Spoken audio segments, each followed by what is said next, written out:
President Aquino and MILF Chairman Alhaj Murad will meet again next week to finalize the draft of the Bangsamoro Basic Law. Rocky Ignacio reports.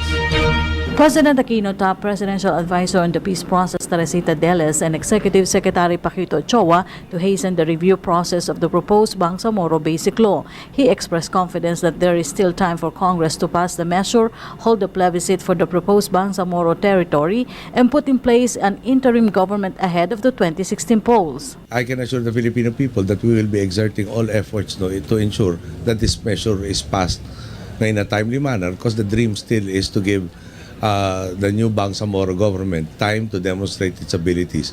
And the time that they need as a minimum is a year and 6 months.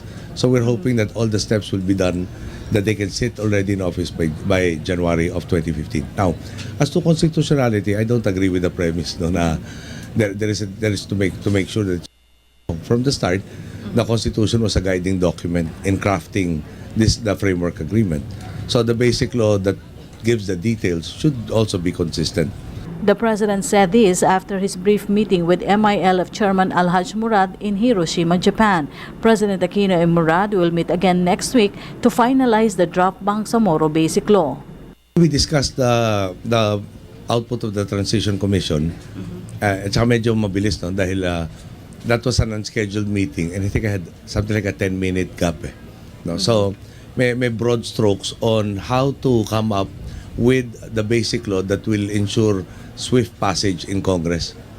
So, syempre, may kasabihin nga may Amerikano, di ba? The devil is in the details. So, yung framework agreement is like, framework. Now we're putting in all of the details. And I asked him if it would be possible to meet sometime next week. Either their panels or we in particular, or our designated representatives, to thresh it out and come up with that proposed measure and give it to Congress even before the SONA.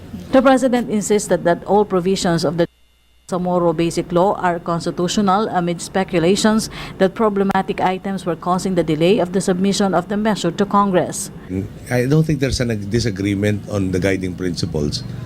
There is an agreement on how you actually word, or there's a need to further refine the language so that it really parang really states a meeting of the minds of both parties. President Aquino reiterated that he read the draft Bangsamoro Basic Law, which is being reviewed by Palace legal advisors. I have to confess, no, it's about 6 inches thick, the law itself, and also the comments by both parties. I have reserved Sunday to go through each and every one of those pages, and hopefully I can be of help, to get both sides to really be fully supportive of the measure. For the People's Television, Rocky Ignacio.